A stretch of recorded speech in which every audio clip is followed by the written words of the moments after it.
لیکن میں جو جس رخ کی طرف آپ کی رہنمائی کرنا چاہتا ہوں وہ ہے جو سورہ عنکبوت میں آیا ہے. سورہ عنکبوت کا ویسے آخری آیت تو یاد ہوگی نا سب کو, والذین جاہدوا فینا لنہدینہم سبلنا. جو لوگ ہمارے لیے جہاد کریں گے, ہماری راہ میں جہاد کریں گے, ہمارے مشن کے لیے جہاد کریں گے, ہماری کاز میں, وہ جو ابھی ہم پڑھ کے نکلے نا تبلیغ, تاکہ لوگوں تک اللہ کا پیغام کما حق ہو پہنچ جائے, اس میں محنتیں کریں گے. آگے آتا ہے لنہدینہم سبلنا. ویسے تو سبیل تو ایک ہے نا, صراط مستقیم مانگی ایک ہے, یہاں پہ سبل کے الفاظ آئے ہیں. اس کے بہت سے لوگوں نے اپنی اپنی تشریحات کی ہیں. میں آج آپ کے سامنے 3 راستے بیان کرتا ہوں. ہم ان کے لیے اپنے راستوں کی رہنمائی کر دیں گے. وہ 3 ہو سکتے ہیں جو اسی صورت میں بیان ہوئے ہیں, اسی سورہ عنکبوت میں جن کو بیان کیا گیا ہے. پہلی بات, پہلا جو راستہ ہے جس کا ذکر آیا ہے وہ کیا ہے؟ بالکل ابتدائی آیات ہیں کہ احسب الناس ان یترکوا ان یقولوا آمنا وهم لا یفتنون. کیا لوگوں نے یہ سمجھا تھا کہ وہ ایمان لانے پہ چھوڑ دیے جائیں گے اور انہیں آزمایا نہیں جائے گا؟ وَلَقَدْ فَتَنَّ الَّذِينَ مِن قَبْلِهِمْ فَلَيَعْلَمَنَّ اللَّهُ الَّذِينَ صَدَقُوا وَلَيَعْلَمَنَّ الْكَاذِبِينَ. ہم نے جانچا, ہم نے پرکھا, ہم نے آزمایا ان کو بھی جو ان سے پہلے گزرے, یعنی وہ جو موسیٰ کے ساتھی بنے تھے, جو حضرت نوح کے ساتھی بنے تھے, ان کی بھی آزمائش ہوئی ہے. اور اس آزمائش سے پتہ چلا سچا کون ہے, جھوٹا کون ہے, کھرا کون ہے, کھوٹا کون ہے. تو یہاں پہ کون سا وصف سامنے آ گیا جی؟ وہ کھرے لوگ ہوتے ہیں, وہ سچے لوگ ہوتے ہیں, جھوٹے نہیں ہوتے ہیں. اور جھوٹے کا مطلب صرف جھوٹ بولنا نہیں ہے. ایک آدمی ایک عہد کر کے اس پر پورا نہیں اترتا تو اس آیت کی روح سے وہ بھی جھوٹوں میں شمار ہوگا. سچے کھرے وہ بندے جو اپنا عہد بھی پورا کریں, عہد ایفا کریں, امانت جو ہے میں اس میں خیانت نہ کریں, بات کے بھی سچے ہوں, کردار کے بھی سچے ہوں, دھوکہ نہ کریں, فراڈ نہ کریں, بزدلی نہ کریں, وقت آنے پہ دم دبا کے بھاگ نہ جائیں, ہر طرح سے کھڑے رہیں, سچے رہیں, کھرے ثابت ہوں. یہ آزمائشوں سے پتہ چلے گا. مشکلات آئیں وہ دوڑ گئے تو پھر کیا کھڑے ہوئے. تو یہ کھرے لوگ ہوتے ہیں. ہمارے ہاں محاورہ ہے, میرا خیال ہے یہ سارا ایک ہی علاقہ کہتے ہیں کھرا برا بندہ ہے, فلانا بندہ کھرا برا بندہ ہے. تو برا کس معنی میں کہتے ہیں؟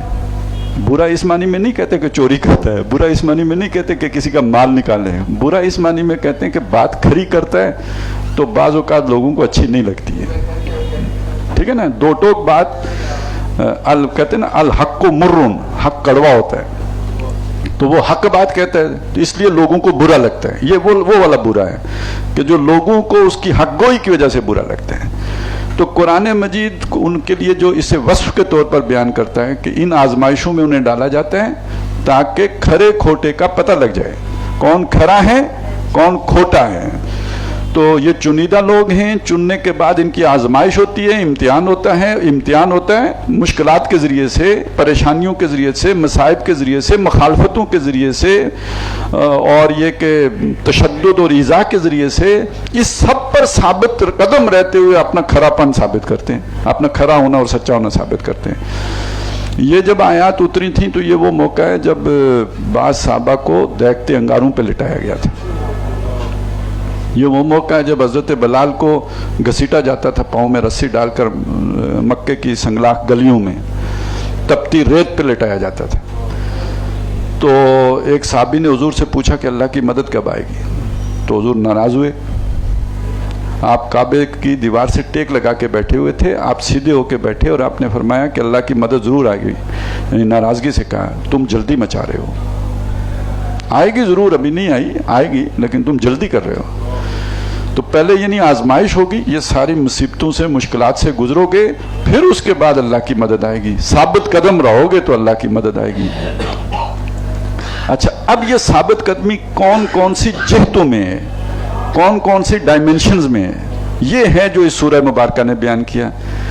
تو ان میں سے پہلا تو یہی ہے نا جس کی چمڑی ادھڑ گئی. اب ظاہر ہے جسے انگاروں پہ لٹایا گیا تو چمڑی تو سڑ گئی نا, جسے گھسیٹا گیا اس کی تو بھی جو ہے نا چمڑی کہیں پتھروں کے ساتھ رہ گئی, تو چمڑی اتر گئی جن کی. اور اس سب پہ ثابت قدم رہے, کوئی احسان نہیں دے رہا. من جاہد فإنما, یہ یہاں قرآن کہہ رہا ہے جی, من جاہد فإنما یجاہد لنفسہ, جس نے یہ ساری مصیبتیں جھیلی ہیں اپنے فائدے کو جھیلی ہیں, یہ کوئی محمد رسول اللہ پہ احسان نہیں کیا. اچھا اب یہاں پہ سمجھیں کہ ویسے تو کہہ رہے ہیں نا اپنے لیے جھیلی ہیں, لیکن اس میں اصل فائدہ کون سا بیان ہو رہا ہے؟ دنیا کا فائدہ تو نہیں ہے نا, دنیا میں تو چمڑی اتر گئی بھائی, یہ آخرت کے فائدے کی بات ہو رہی ہے. اپنا فائدہ کہاں کا؟ آخرت کا. اور یہ اس کو ہمت کیسے مل گئی, یہ اتنا ساری جرت اس کے اندر کدھر سے آ گئی؟ یہ اللہ سے جو محبت والا تعلق ہے نا اس کی وجہ سے.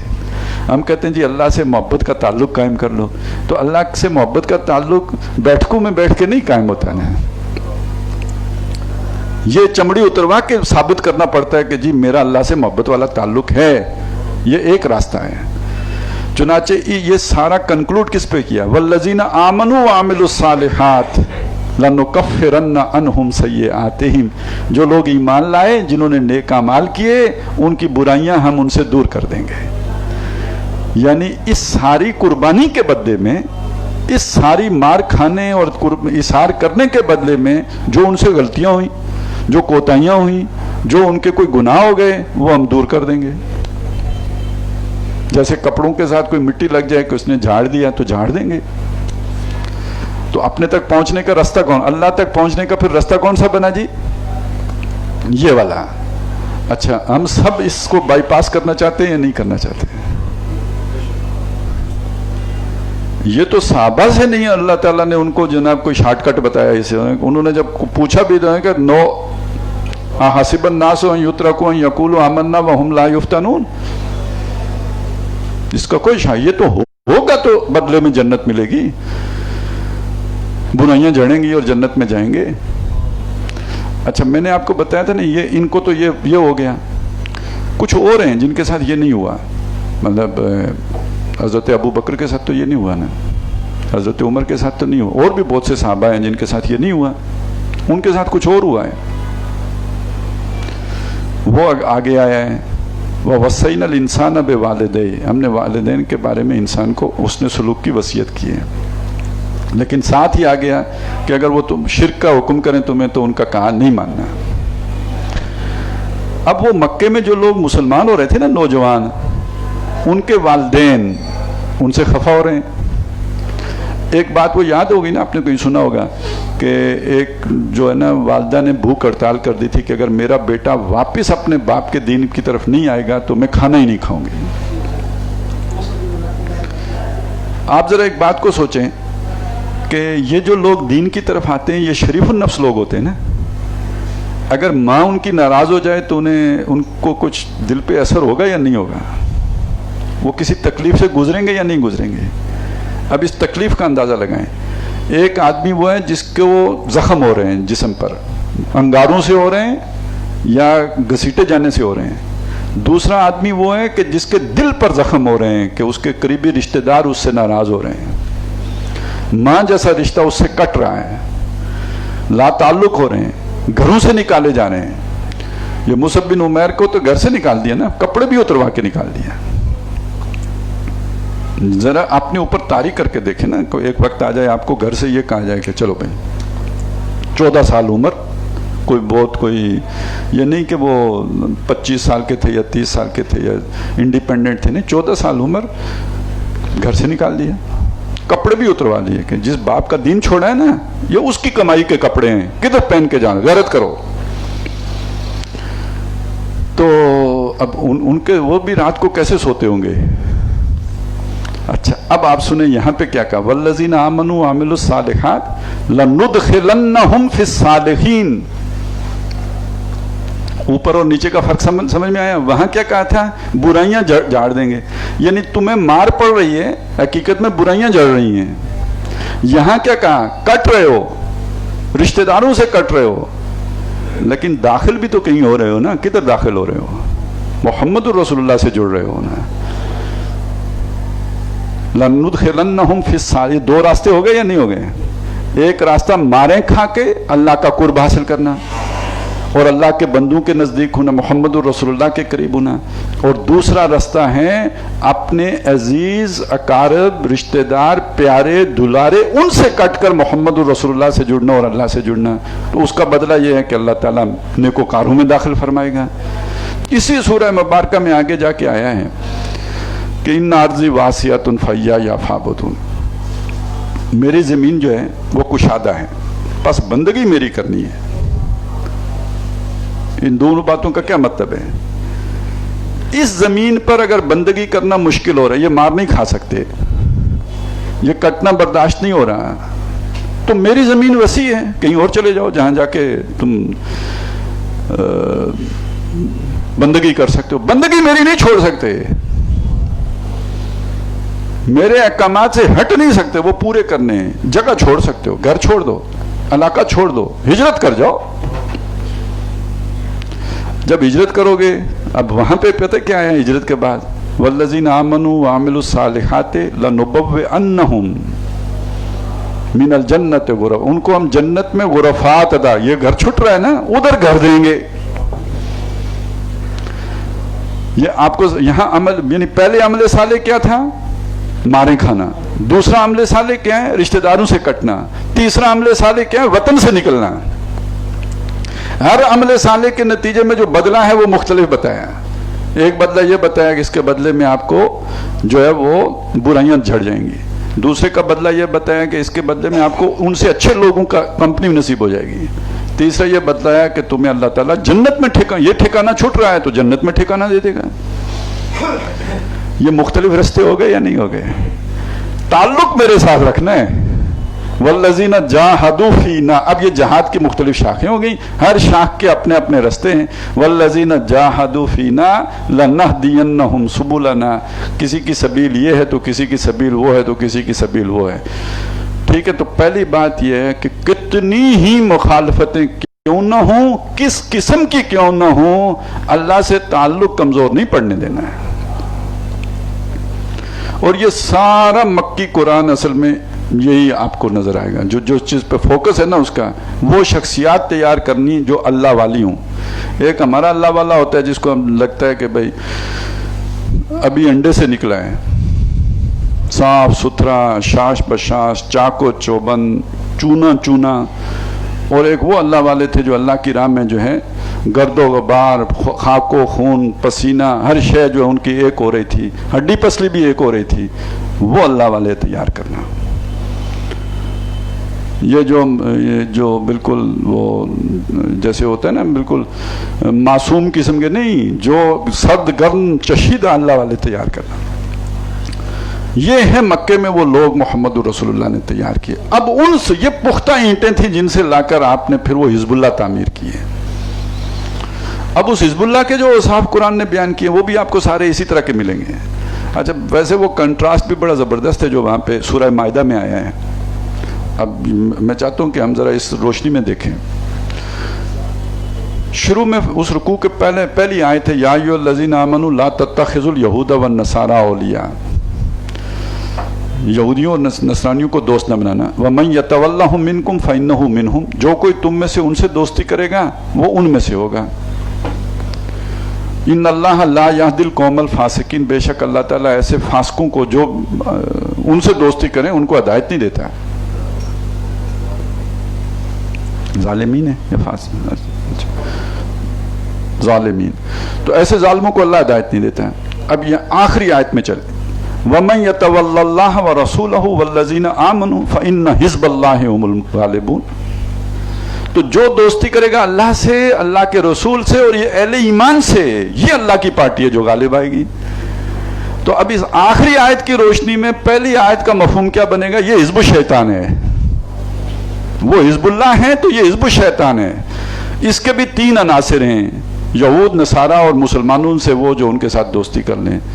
اور یہ جو حزب اللہ ہیں اس کے بھی تین ہیں، اللہ، اللہ کے رسول اور کھرے ایمان والے. کھرے، اب وہ کھرے کا مطلب آ گیا نا، وہ جو ہم نے ادھر کیا تھا کھرے برے والا، اپنے مشن کے ساتھ سچے کھرے.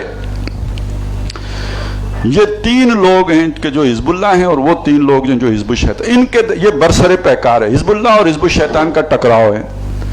اچھا جب یہ دو قوتیں آپس میں ٹکراتی ہیں تو پھر دو گروپ بھی بن جاتے ہیں یا نہیں بن جاتے؟ ان کے اتحادی، ان کے الائی، وہ بھی جیسے یہ اگر وہ ہے نا نیوکلس ہے حزب اللہ کا، یہ نیوکلس ہے حزب الشیطان کا، تو ہر ایک کے ساتھ کچھ الیکٹران پروٹون بھی ہوں گے نا جو اتھوں اتھوں چھالے مارتے رہتے ہیں، کبھی ادھر کبھی ادھر، مذبذبین بین ذالک لا اولائے ہاؤلائے ولا الہ ہاؤلائے. تو یہ جیسے ہوتا ہے یہ یہاں پہ بھی آپ کو ملے گا. درمیان میں یہ مضمون آ گیا کہ یا ایھا الذین آمنو، اے وہ لوگوں جو ایمان لائے ہو، من یرتد منکم عن دینہ، جو کوئی تم میں سے اپنے دین سے پھر گیا. اب یہاں اپنے آپ کو رکھ لیں، میں بھی رکھوں آپ بھی رکھیں. آج یہ دونوں پارٹیاں اپنی اپنی جگہ پہ موجود ہیں. ایک خیر و شر کا معرکہ جو ہے وہ گرم ہے، عالمی سطح پر گرم ہے. ایک طرف اللہ کے رسول، اللہ کا دین، اللہ والے ہیں. دوسری طرف یہ آپ اسے روشن خیالی کا نام دے دیں، آپ اسے رواداری کا نام دے دیں، آپ اسے جو ہے نا سافٹ امیج کا نام جو بھی دے دیں، ان اچھے اچھے ناموں کے ساتھ در حقیقت تابعداری یہ مغرب یا یہود و نصارہ کے تابع، اب تو اسرائیل کو تسلیم کرنے تک کی نوبتیں آ چکی ہوئی ہیں. اور باقی یہ ذرا ہم اپنا ذرا دیکھیں نا، طرز بود و باش، طرز رہن و سہن، اپنے جو بھی تہذیب و تمدن، تو وہ تو کب کا ہم اپنا چھوڑ کے حضور کی سنتیں ترک کر کے تو مغرب اور عیسائیوں کے طور طریقے اختیار کر چکے ہیں. وضع میں تم و نصارہ تو تمدن میں ہنود، یہ مسلمان ہیں کہ جنہیں دیکھ کے شرمائیں یہود. اور ہم نے دیکھا ہے کہ فیشن میں الجھ کر اکثر تم نے اسلاف کی عزت کے کفن بیچ دیے، نئی تہذیب کی بیرو بہاروں کے عوض اپنی تہذیب کے شاداب چمن بیچ دیے. یہ ارتداد ہے کہ دین کا کوئی اصول، دین کی کوئی طریقات، محمد الرسول اللہ صلی اللہ علیہ وسلم کی کوئی سنت چھوڑ کر تہذیب کی فرزندی اختیار کر لی جائے، اس کے طریقے اختیار کر لی جائیں. ارتداد ایک تو وہ ہوتا ہے نا جو قانونی ہوتا ہے، جس کا مطلب ہوتا ہے بندہ مرتد ہو گیا، یعنی کافر ہو گیا، اس نے کہہ دیا میرے اسلام کو قصہ ماضی سمجھو. لیکن ارتداد کا لغوی معنی کیا ہے؟ پھر جانا، پھر جانا. اس کا آج کل جو محاورہ ہے نا، اس کے لیے وہ ہے یو ٹرن لے لینا. اب جا کے یو ٹرن وہ اور ہی معنی دینے لگ گیا ہے، وہ ذرا خاص ان کے ساتھ خاص ہو گیا ہے. لیکن یہ ایک مشہور زمانہ یو ٹرن تھا جس کا ذکر پرویز مشرف صاحب کرتے تھے. 9/11 کے بعد ہم نے یو ٹرن لیا ہے. یہ یو ٹرن ہی کو ارتداد کہتے ہیں. پھر گیا نا آپ، یعنی یہ اباؤٹ ٹرن نہیں ہے. یو ٹرن کا میں آپ چل رہے تھے، آپ الٹے گھومے اور چلنا شروع کر دیا، یہ یو ٹرن ہے نا، اس کو یو ٹرن کہتے ہیں نا. اباؤٹ ٹرن تو آپ کھڑے تھے اور آپ شمال کی طرف منہ کر کے کھڑے تھے، آپ نے اباؤٹ ٹرن کر کے آپ نے اپنا منہ جو ہے وہ جنوب کی طرف کر لیا. پہلے بھی کھڑے تھے، اب بھی کھڑے ہیں. تو یہ تو گھوم جانا ہوا نا، یہ تو یہ یو ٹرن نہیں ہے. تو یہ جو ارتداد ہے، گویا آپ ایک حرکت میں تھے، اس حرکت میں آپ پھر گئے اور مڑ کے دوسری طرف چل پڑے. تو انسان یہاں پہ ساکت تو نہیں ہے، ثبات تو نہیں ہے نا. ثبات فقط تغیر کو ہے زمانے میں، سکون محال ہے قدرت کے کارخانے میں. تو یا تو آپ اوپر چڑھ رہے تھے عمل صالح، لنہدینہم سبلنا، اوپر جا رہے تھے. اگر آپ کہیں ساکن ہوئے تو نیچے گریں گے نا. یا حرکت اوپر کی طرف ہوگی یا حرکت نیچے کی طرف ہوگی. یہ ہو گیا آپ پھر کے واپس نیچے کی طرف، زوال کی طرف، انحطاط کی طرف اور غلط رخ کی طرف آ گئے. تو یہ اگر مسلمانوں تم اختیار کرو گے اس کشاکش اور کشمکش کے دور میں، تم اگر پھر جاؤ گے تو فسوف یات اللہ بقوم، تو اللہ کسی اور قوم کو لے آئے گا. اس کا کیا مطلب ہوا؟ تم پھرے، اللہ نے تمہیں چھوڑ دیا. اللہ تعالیٰ نے تم نے اللہ کے دین سے ارتداد کیا، اللہ تعالیٰ نے تمہیں مردود کر دیا. ارتداد کا نتیجہ مردود ہو جانا، ریجیکٹڈ. بنیادی وہ مادہ ایک ہی ہے، رد کرنا کسی کو. رد ہی افتعال میں جا کے ارتداد ہو گیا، اور وہ ثلاثی مجرد میں جو ہے اسی کا مفعول جو ہے، جس کو رد کر دیا گیا ہو وہ مردود کہلائے گا. جس کو پھیر دیا گیا ہو، نولہ ما تولا، ہم پھیر دیتے ہیں جدھر وہ پھرا، جدھر وہ مڑا ادھر ہی اس کو موڑ دیا. تو پھر تمہیں موڑ دیں گے جدھر تم مڑ گئے، انہی کا دوست بنا دیں گے. ہماری دوستی ختم، ہم اپنے اور دوست لے آئیں گے. اب یہاں پھر وہ بات کھولی جو اور دوست لے آئیں گے ان کی خوبیاں کیا ہوں گی, ان کے اوصاف کیا ہوں گے. ان میں جتنے اوصاف بھی بیان ہوئے نا یہ ناپ تول میں آنے والے نہیں ہیں, ان میں سے کوئی وصف ناپ تول میں نہیں آ سکتا. مثلا پہلا وصف بیان ہوا یحبہم و یحبونہ, جو جن کو لے آئے گا نا اللہ ان سے محبت کرتا ہوگا, وہ اللہ سے محبت کرتے ہوں گے. ناپ تول میں آ سکتی ہے محبت, ناپی تولی جا سکتی ہے جی, ناپی تولی نہیں جا سکتی, یہ ناپ تول سے باہر کی شے ہے. اچھا یہ کس کے اندر محبت کا کتنا جذبہ ہے یہ اللہ ہی جانتا ہے, ہمیں تو نہیں پتا, نہ ہم کسی دوسرے کو جہاں اپنا بھی نہیں پتا ہوتا کہ میں کتنی کر سکتا ہوں, محبت کے کتنے تقاضے نبھا سکتا ہوں. تو اس میں بھی دو باتیں کی, اللہ ان سے محبت کرتا ہوگا. یہ یعنی دیکھیں نا کچھ لوگوں سے اللہ نے محبت نہیں کی وہ مرتد ہو گئے, یہ جو اس طرح اللہ کی طرف مڑ گئے ہیں, اللہ کے رستے پہ چل پڑے ہیں, یہ بھی تو اللہ کا انتخاب ہے نا. اللہ کی محبت کا ذکر پہلے کر دیا, یحبہم اللہ ان سے محبت کرتا ہوگا, ویحبونہ وہ اللہ سے محبت کرتے ہوں گے. اچھا یہی بات سورہ مجادلہ میں کہی, اس محبتی کا ذکر وہاں پہ بھی کیا. وہ جو جب وہاں پہ حزب اللہ کا ذکر آیا تو وہاں پہ بھی محبتی کو سب سے پہلے لے کے آئے. وہاں الفاظ بہت واضح ہیں, لا تجد قومن, آپ کو کوئی ایسی قوم نہیں ملے گی, یؤمنون باللہ والیوم الآخر, کہ جو اللہ اور آخرت پر ایمان بھی رکھتی ہو. اللہ اور آخرت پر ایمان رکھنے والی کوئی ایسی قوم آپ کو نہیں ملے گی. یوادون من حاد اللہ, کہ جو محبت ان سے کرتی ہو جو اللہ کے دشمن ہے, ورسولہ ہو اور اس کے رسول کے دشمن ہیں. اللہ اور رسول کے دشمنوں سے محبت کرنے والے لوگ آخرت اور اللہ پر ایمان رکھنے والے نہیں ہوتے, یا جو اللہ اور آخرت پر ایمان رکھتے ہیں وہ اللہ اور رسول کے دشمن سے محبت نہیں کرتے. اچھا یہود و نصارہ تو بہت سات سمندر پار کی بات ہے, یہاں کوئی اور بات کی گئی ہے. وَلَوْ كَانُوا آبَاءَهُمْ, وہ ان کے اپنے باپ دادے کیوں نہ ہوں, او اخوانہم, ان کے بھائی بند کیوں نہ ہوں, او عشیرتہم, قریبی رشتہ دار کیوں نہ ہوں. اولئک کتب فی قلوبہم الایمان, اس امتحان میں جو پورا ہوتا ہے, اس کرائیٹیریا پہ پورا اترے گا نا, اس کے دل میں ایمان لکھ دیا گیا ہے. تو معلوم ہوا ایمان دل میں, جو سورہ بقرہ میں کہا نا والذین آمنوا اشد حبا للہ, وہ لوگ جو ایمان لائے وہ سب سے شدید محبت اللہ سے کرتے ہیں. تو اس کا جو یہاں پہ مظہر سامنے آیا کہ جو اللہ اور رسول کے دشمن ہیں, جو اللہ کے دین کے دشمن ہیں, جو اللہ کے جو رسول کا مشن ہے اس کے راستے میں رکاوٹیں ڈالنے والے ہیں, وہ اگر ان کے باپ ہوں, وہ ان کے بھائی ہوں, ان کے رشتہ دار ہوں, ان سے محبت نہیں کرتے, تب وہ اللہ اور رسول کے ماننے والے. اور یہ ہیں جن کے دل میں واقعی ایمان اللہ نے لکھ دیا ہے. اب یہاں کتبہ اللہ نے لکھ دیا ہے, اس کا یہ مطلب جیسے کہتے ہیں پتھر پہ لکیر, کندھا کر دیا, پتھر پہ لکیر ہو گئی. اب یہ ایمان جو ہے گویا ان کے اندر سے نہیں نکلے گا, راسخ ہو گیا ایمان ان کے اندر.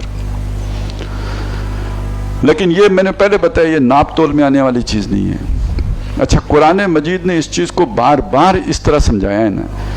مثلاً سورہ توبہ کی آیت نمبر 24 میں مجموعی طور پہ اللہ نے 11 محبتوں کا ذکر کیا ہے, جن میں سے 8 محبتیں ایک طرف رکھی ہیں, 3 دوسری طرف رکھی ہیں. قُلْ إِنْ كَانَ آبَاؤُكُمْ وَأَبْنَاؤُكُمْ وَإِخْوَانُكُمْ وَأَزْوَاجُكُمْ وَعَشِيرَتُكُمْ وَأَمْوَالٌ اقْتَرَفْتُمُوهَا وَتِجَارَةٌ تَخْشَوْنَ كَسَادَهَا وَمَسَاكِنُ تَرْضَوْنَ. 8 محبتیں. آبا ابنا بیٹے, اخوان بھائی, ازواج بیویاں, عشیرہ برادری, اور اس کے بعد جو آپ کے مال جو محنت کر کے کمائے, ڈاکے والے نہیں, چوری والے نہیں, جو محنت کر کے یا جو وراثت میں مل گئے وہ بھی نہیں, جو محنت کر کے کمائے. اموال اقترفتموها وتجارت تخشون, تجارت جس کی کساد بازاری کا خوف رہتا ہے. مساکن, مسکن جو گھر ہیں جو ڈیکوریٹ کیے ہیں یا جو بہت پسند آتے ہیں, دل کو بھاتے ہیں, دونوں معنی ہو سکتے ہیں اس کے. یہ 8 محبتیں ایک طرف, احب الیکم من اللہ و رسولہ و جہاد فی سبیلہ, اگر تمہیں یہ 8 محبوب تر ہیں اللہ سے, اللہ کے رسول سے صلی اللہ علیہ وسلم, جہاد سے. فتربصوا حتی یاتی اللہ بامرہ, جاؤ انتظار کرو اللہ کا فیصلہ آنے کا, موت کا. اور ایک فیصلہ بھی سن لو، واللہ لا یہدی القوم الفاسقین، ایسے فاسقوں کو اللہ ہدایت نہیں دیتا. یہ فسق ہے. یہ فسق آپ کو کوئی نہیں کہ یہ کسی ڈیفینیشن میں نہیں آئے گا. کیوں؟ اس کے پیچھے جو شے ہے وہ ناپ تول میں ہی نہیں آتی. جو قانون بنتا ہے وہ قانون تو ہمیشہ اس چیز کا بنتا ہے کہ جس کو میئر کیا جا سکے، خواہ وہ اس کو وزن کیا جا سکے، خواہ اس کو گنا جا سکے، خواہ اسے ناپا جا سکے. قانون تو اس پر بنے گا جی. روزے کتنے فرض ہیں جی؟ 30 فرض ہیں. کب رکھنا ہے؟ صبح سے لے کے شام تک، سورج نکلنے سے، طلوع سحر سے لے کے غروب آفتاب تک رکھنا ہے. ناپا جا سکتا ہے نا یہ سارا. نمازیں کتنی ہیں جی؟ 5 ہیں. گنتی ہے نا، 1 2 3 4 5. محبت کتنی ہے جی؟ 10 من. نہیں جی 5 تولے. اس کا کوئی ناپ تول نہیں ہے. اس کے نتائج ہیں جس سے پتا چلے گا کہ بھئی آپ یو ٹرن کب لیتے ہو. ان 3 محبتوں سے یو ٹرن لے کے 8 محبتوں کی طرف کب آتے ہو. یہ اس کا چکر اس پھیر کے ساتھ ہے.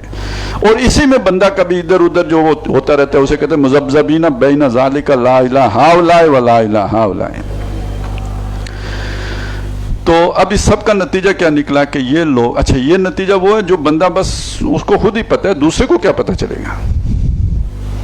ناپا ہی نہیں جا سکتا، ایک کام تولا ہی نہیں جا سکتا. تو بہرحال پہلی بات یہ ہے ہم سب کو جس کا احساس ہونا چاہیے کہ یہ لوگ اللہ کی محبت میں شدید تھے. کسی اور کی محبت، اللہ رسول دین کی محبت، جہاد کی محبت پر غالب نہیں ہوتی. تو یہود نصارہ تو بہت دور چلے گئے، ماں باپ بیوی بچے کوئی بھی اللہ کی محبت اور دین کی محبت پر غالب نہیں آتے. اچھا یہ اب امتحان ہوتے ہیں. دیکھیں نا، دین کی خاطر نکلنا ہے تو پاؤں کی بیڑی کون بنے گا. دیکھیں نا، جب ہم کہتے ہیں جی میں مجبوری تھی نہیں آ سکا، تو مجبوری کیا کیا مجبوری ہوں گی؟ یا کاروبار. جتنے کام یا عذر کے طور پر ہم پیش کرتے ہیں وہ انہی 8 میں سے کوئی ایک ہوتا ہے بھائی. تو میرا خیال ہے نکتہ واضح ہو گیا نا. اور جب ان محبتوں میں آدمی ناکام ہو کے اللہ رسول سے دور ہو، پھر بہانے کچھ بھی بنتے رہتے ہیں. پھر وہ امریکہ کی مصیبت آ جائے، آلات کا جبر آ جائے اور حکومتوں کا دباؤ آ جائے، وہ بعد کی باتیں ہوتی ہیں. پہلی ناکامی یہاں پہ ہوتی ہے. بندہ منہ موڑتا ہے تو اللہ وہ حالات پیدا کرتا ہے کہ جس کے نتیجے میں اس کا وہ اندر، چونکہ یہ ناپا نہیں جا سکتا، میں نے کہا نا مجھے نہیں پتہ چلے گا. اب اسے ظاہر کرنے کے لیے اللہ تعالیٰ ظاہری مشکلات لے کے آتا ہے کہ وہ دل کی بات زبان پہ آ جاتی ہے، پھر حقیقت کھل جاتی ہے.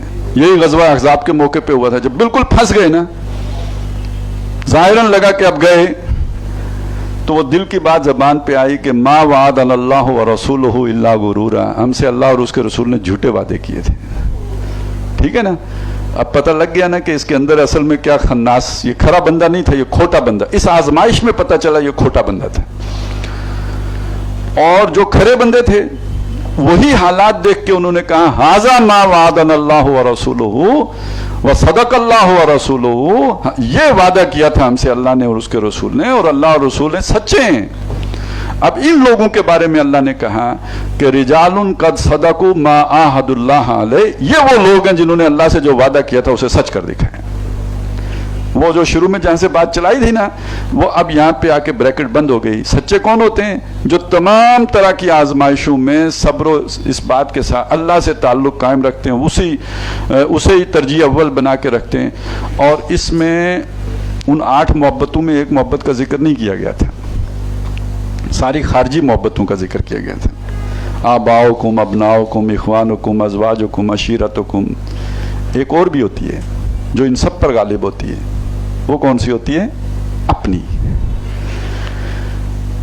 حضرت عمر رضی اللہ تعالیٰ عنہ سے حضور صلی اللہ علیہ وسلم نے کیا پوچھا تھا؟ اے عمر تم مجھ سے کتنی محبت کرتے ہو؟ انہوں نے کہا حضور اولاد سے، مال سے، ہر چیز سے زیادہ کرتا ہوں. اس کے بعد حضور نے پوچھا اپنی جان سے بھی؟ تھوڑا سوچ کر، یعنی اپنا جائزہ لے کر، اندر سے ٹٹول کر پھر جواب دیا الآن، یعنی اس سے پہلے میں نے نہیں سوچا تھا، اب میں کہتا ہوں کہ ہاں اپنی جان سے بھی زیادہ آپ سے محبت کرتا ہوں. حضور نے فرمایا اب ایمان پورا ہوا ہے. تو جان پہ تو جب بنتی ہے تو بندے کو بغیر سوچے دوڑ لگ جاتی ہے. میں وہ تو بندہ جب چوبرجی پہنچتا ہے تو کہتے ہیں یار میں تو سمناباد موڑ پہ کھڑا تھا، یہ ادھر کدھر آ گیا ہوں، جان تو چیز ہی ایسی ہے. وہ تو پھر آٹو پہ بندہ چلا جاتا ہے نا. تو وہاں پہ بھی یعنی جس کا بالکل شعوری فیصلہ ہو کہ میں اپنی جان بھی اللہ کی راہ میں قربان کروں گا جب ضرورت پیش آئے گی، تو تب جا کے لن تنالوا البر حتی تنفقوا مما تحبون، تم نیکی کو نہیں پا سکتے جب تک کہ تم وہ نہ خرچ کرو جو تمہیں سب سے زیادہ پیارا ہے، اور سب سے زیادہ پیاری جان ہوتی ہے. تو پہلا تو پھر ان کا یہ یعنی پہلا امتحان وہ اپنا خود ہی لیں کہ وہ ان کی محبت کس سے ہے. اس کے بغیر قانونی تقاضے پورے ہو جائیں گے، نمازیں بھی بندہ پڑھتا رہے گا، روزے بھی رکھتا رہے گا، کیونکہ وہ چیز ہے ہی ایسی. وہ جسے کہتے ہیں نا جو سورہ بقرہ میں کہا کہ جب روشنی ہوتی ہے تو چلتے ہیں، اندھیرا ہوتا ہے تو کھڑے ہو جاتے ہیں، امتحان آتا ہے تو کھڑے ہو جاتے ہیں. یہ والا جو چھوٹے موٹے کام ہے وہ کر لیتے ہیں جس میں اتنی مشکل نہ پیش آئے، جس میں کوئی اتنی جان پر نہ، محبتوں کا سوال جہاں پہ نہ کھڑا ہو وہاں پہ کر لیتے ہیں. لیکن جہاں ایک محبت کی قربانی دے کے دوسرے کی محبت کا تقاضا پورا کیا جائے وہاں یو ٹرن لے لیتے ہیں. یہ قرآن مجید نے اس کو بہت جگہوں پہ بیان کیا. لوگوں میں وہ بھی ہیں جو اللہ کے ساتھ عبادت تو کرنا چاہتے ہیں، کنارے رہ کے کرنا چاہتے ہیں. وَمِنَ النَّاسِ مَن يَعْبُدُ اللَّهَ عَلَىٰ حَرْفٍ، مصیبت آئے تو یو ٹرن اور آسانی رہے تو لگے رہتے ہیں. تو اس میں سب سے پہلے ہمیں اپنے آپ دیکھنا ہوگا کہ میں کہاں پہ کھڑا ہوں، ہم کہاں پہ کھڑے ہیں. اس کے بغیر اس رستے پہ نہیں چلا جا سکتا. اس میں روز یہ سوال آتا ہے، سوال اٹھتا ہے، اس محبت کا سوال اٹھتا ہے کہ آپ کس طرف ہیں اور کس طرف نہیں ہیں. تو پہلی چیز وہاں پہ یہ ہے یحبہم و یحبونہ. دوسری شے اچھا وہ بھی نہیں ناپی تولی جا سکتی. اذلۃ علی المؤمنین اعزۃ علی الکافرین، کافروں پر سخت ہیں، ایمان والوں کے لیے نرم ہیں. یہ بھی ناپ تول میں آنے والی شے نہیں ہے. یہ سختی نرمی اسے کیسے ناپیں گے؟ جج ہو سکتی ہے، وہ بھی اس کے اعمال سے، اس کے کردار سے جج ہو سکتی ہے، لیکن کتنی ہے سختی اور کتنی ہے یہ تو کوئی ناپا نہیں جائے. ان کو ناپنے کا کوئی پیمانہ ہی نہیں ہے کہ جس سے ان کو ناپا جا سکے. البتہ اس میں ایک بات سمجھنے کی جو ہے وہ یہ ہے کہ یہاں سختی کس معنی میں کہا گیا ہے. اس معنی میں یقیناً نہیں ہے کہ کافر جو ہے وہ بھوکا مر رہا ہو تو آپ نے اسے کھانا بھی نہیں دینا ہے، وہ زخمی ہو تو آپ اس کی کوئی مدد بھی نہیں کریں گے، ضرورت مند ہو تو اس کی احتیاج نہیں پوری. اس معنی میں نہیں ہے. کافروں کے ساتھ ایک ایسا تعلق کہ مروت میں آ کر ان کی کوئی بات مان لینا، ان سے ایسا تعلق قائم ہو جانا کہ ان کا دل رکھنے کے لیے دین کی کسی بات سے انحراف کر لینا، یعنی وہ تعلق خراب نہ ہو جائے. ذرا ان کے ساتھ جو ہے نا وہ وہی جسے سافٹ امیج آج کل کہتے ہیں، سافٹ امیج نہیں. کافروں میں آپ کا امیج یہ ہو کہ اپنے موقف میں بہت سخت ہے یہ. وَلْيَجِدُوا فِيكُمْ غِلْظَةً، وہ تمہارے اندر بہت سختی پائیں. اب یہ سختی اس میں نہیں معنی میں نہیں ہے کہ وہ تم ان کو خونخوار وہ نظر آئیں، تم نظر آ رہے ہو ان کو. اس معنی میں ہے کہ ان کو یقین ہو اس معاملے میں یہ کوئی روح رعایت برتنے والے نہیں ہیں. ایک ہمارے سامنے وہ ہے نا خاص طور پہ توہین رسالت، یہ تقریباً کافروں کو پیغام چلا گیا ہے کہ اس معاملے میں مسلمان ذرا اس کی وہ دماغ گھوم جاتا ہے، اس کا چلا گیا نا ایک میسج. یہ دین کے ہر معاملے میں ایسا ہی ہونا چاہیے کہ دین کے کسی معاملے میں وہ کمپرومائز کرنے کے لیے تھے، یعنی ایسا لحاظ رکھنا دوسرے کا اور اس کا پاس رکھنا کہ دین پر کمپرومائز ہو جائے، یہ ان کا وصف نہیں ہے.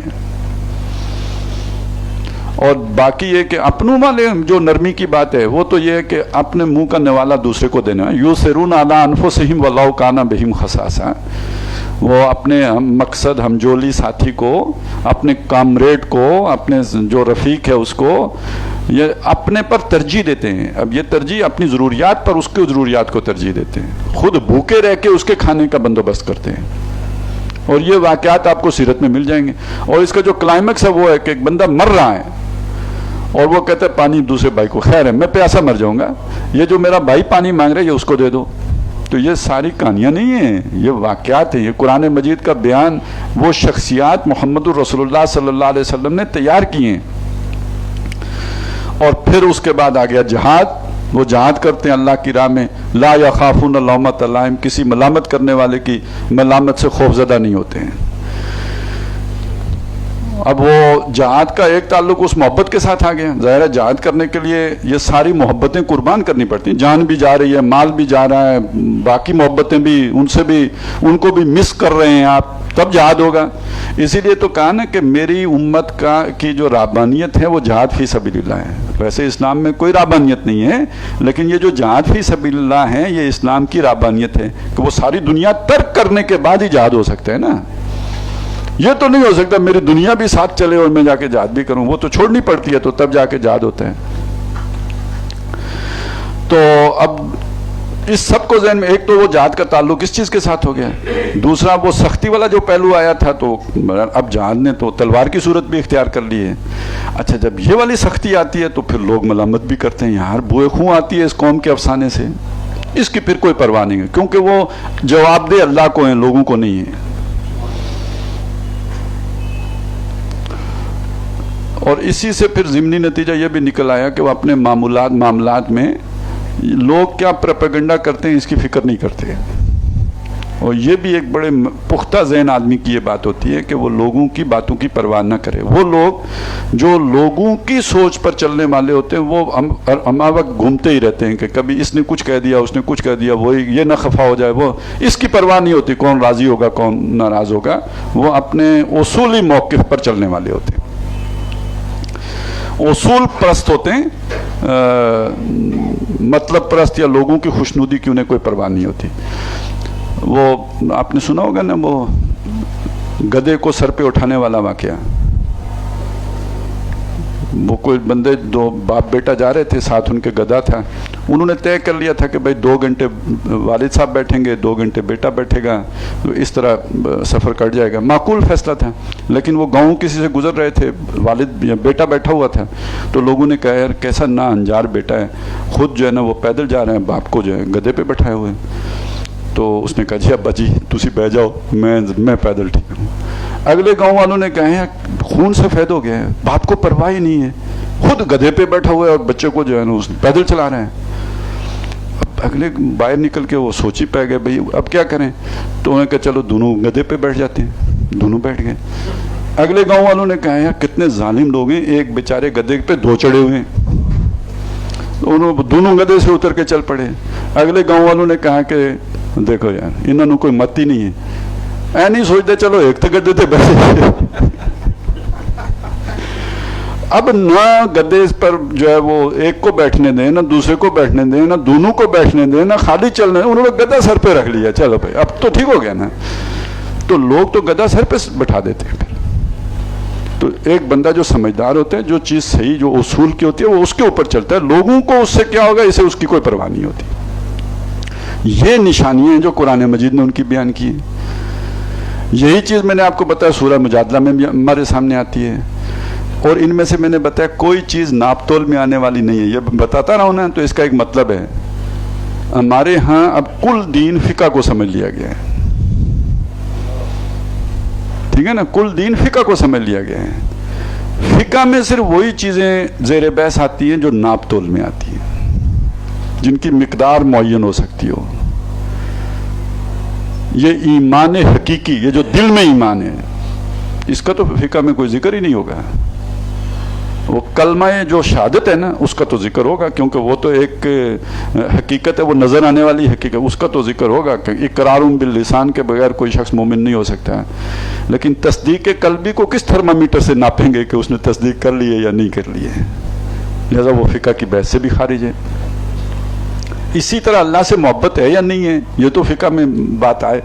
اصولاً کہہ دیں گے کہ وہ محبت کے جذبے سے خلوص اور اخلاص کے ساتھ, لیکن خلوص یا اخلاص یا محبت کا جذبہ کیسے ناپا جائے گا؟ یہ محبت اور نرمی کیسے, سختی اور نرمی کیسے ناپی جائے گی؟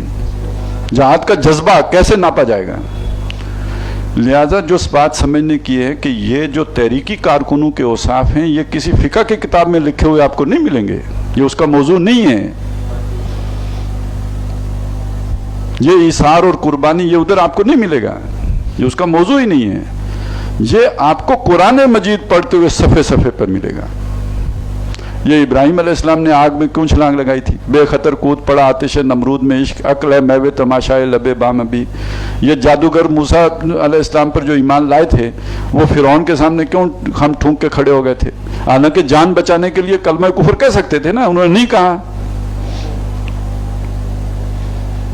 تو یہ در حقیقت وہ حزب اللہ جو اللہ کی پارٹی بن سکتی ہے، اس کا یہ پوٹینشیل ہے، اس کے یہ بنیادی اوصاف ہیں۔ یہ ہوں گے تو وہ حزب اللہ کے لیے اللہ منتخب کرے گا، یہ نہیں ہوں گے اللہ ریجیکٹ کر دے گا، حزب اللہ کے لیے منتخب نہیں کرے گا۔